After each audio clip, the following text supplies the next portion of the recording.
പ്രിയപ്പെട്ടവരെ നമസ്കാരം. അഗ്രവിഷനിലേക്ക് എല്ലാവർക്കും സ്വാഗതം. ഇത് സെറ മുളകാണ്. അധികം വലിപ്പം വെക്കത്തില്ല, ഒരു വിരൽ വലിപ്പത്തിലേത് ഉണ്ടാകത്തുള്ളൂ. നല്ല എരിവുള്ള മുളകാണ്. അപ്പോൾ ഇതിൻ്റെ പ്രത്യേകത എന്ന് പറയുമ്പോഴത്തേക്കിന് നന്നായിട്ട് കൂടുതൽ വിളവ് നമുക്ക് ലഭിക്കും ഈ സെറ മുളകിൽ നിന്ന്. നല്ല എരിവുള്ള മുളകാണ്. മുളകും തൈ നടുമ്പോഴത്തേക്കിന് എല്ലാവർക്കും ഉള്ള ഒരു വിഷമമെന്ന് വെച്ചാൽ ഈ മുളകിന് കുറച്ചങ്ങോട്ട് വലുതായി ഇത് കായ്ക്കാൻ തുടങ്ങുന്ന ഒരു സമയത്ത് പൂവൊക്കെ ഇട്ട് വരുന്ന സമയമാകുമ്പോൾ ഉണ്ടല്ലോ, ഇതിന് മുരടിപ്പുണ്ടാകും.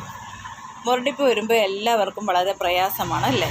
അപ്പോൾ ഈ മുരടിപ്പ് മാറാൻ വേണ്ടി നമ്മൾ ചെയ്യേണ്ട ഒരു കാര്യം വെച്ചാൽ പുളിച്ച കഞ്ഞിവെള്ളത്തിൽ പലവിധ മാർഗ്ഗങ്ങളുണ്ട്. കഞ്ഞിവെള്ളം വളരെ നേർപ്പിക്കണം. പുളിച്ച കഞ്ഞിവെള്ളം നേർപ്പിച്ചിട്ട് അതിനകത്ത് 1 സ്പൂൺ ഡോളാമേറ്റ് അല്ലെ കുമ്മായത്തിനെക്കാട്ടും നല്ലത് ഡോളാമേറ്റാണ്. വളരെ നന്നായിട്ട് ലയിപ്പിച്ചിട്ട് ചൂട്ടിലൊക്കെ ഒന്ന് ഒഴിച്ചു കൊടുക്കണം.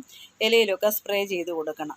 അപ്പോൾ ആ ഒരു രോഗം മാറും. അത് തന്നെയല്ല, ആക്ടിവേറ്റ് എന്ന് പറഞ്ഞ ഒരു ലിക്വിഡുണ്ട്. ആ ലിക്വിഡ് ഒരു തുള്ളി 1 ലിറ്റർ വെള്ളത്തിൽ, 1 ലിറ്റർ വെള്ളം ഉണ്ട്, 5 ലിറ്റർ വെള്ളത്തിൽ 1 തുള്ളി വേണം ഒഴിക്കാൻ. അല്ല അതിൻ്റെ ഡൈല്യൂട്ട് ചെയ്ത് നമ്മുടെ ഷോപ്പിലുണ്ട്.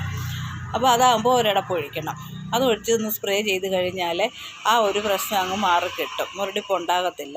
ഇടയ്ക്കിടയ്ക്ക് നല്ല ചാരം വെള്ളത്തിൽ കലക്കിയിട്ട് ഈ വെള്ളവും നമുക്ക് ചുവട്ടിലൊഴിച്ച് കൊടുക്കാം.